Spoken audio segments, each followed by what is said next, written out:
તો વધુ સમાચારમાં વાત કરીએ તો સરકારી શાળા અને ચિલ્ડ્રન હોમના બાળકોને ઉચ્ચ અભ્યાસ તથા કારકિર્દી માટે પ્રેરણા મળી રહે તેવા હેતુથી જિલ્લા કલેક્ટર પ્રવીણ ચૌધરીના માર્ગદર્શન હેઠળ જિલ્લા વહીવટીતંત્ર અને રાજ શિવાલય સિનેમા આણંદના સંયુક્ત ઉપક્રમે ચિલ્ડ્રન હોમના બાળકો સરકારી પ્રાથમિક શાળા અને માધ્યમિક શાળાના બાળકોને પ્રેરણાદાયી ફિલ્મ 12th ફેલનું વિનામૂલ્યે નિદર્શન કરાવાયું હતું। આ પ્રસંગે જિલ્લા કલેક્ટર પ્રવીણ ચૌધરીએ વિદ્યાર્થીઓને સંઘલોક સેવા આયોગ શું છે, કઈ રીતે આઈએએસ કે આઈપીએસ બની શકાય તે અંગે વિસ્તૃત માર્ગદર્શન આપીને બાળકોની કારકિર્દી પર ધ્યાન કેન્દ્રિત કરવા જણાવ્યું હતું।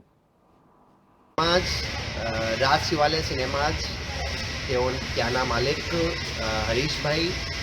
તેમજ જિલ્લા વહીવટીતંત્રના સંયુક્ત ઉપક્રમે આજરોજ આણંદના અનાથાશ્રમના બાળકો તેમજ અન્ય જે સ્લમ વિસ્તારની શાળાઓના બાળકો માટે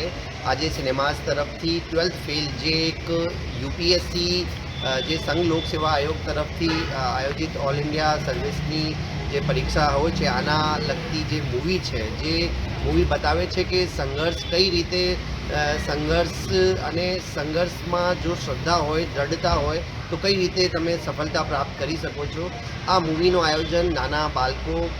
વિદ્યાર્થીઓ માટે કરવામાં આવ્યું। આ માટે જિલ્લા વહીવટીતંત્ર રાજ શિવાલય સિનેમાઝનો પણ આભાર માને છે।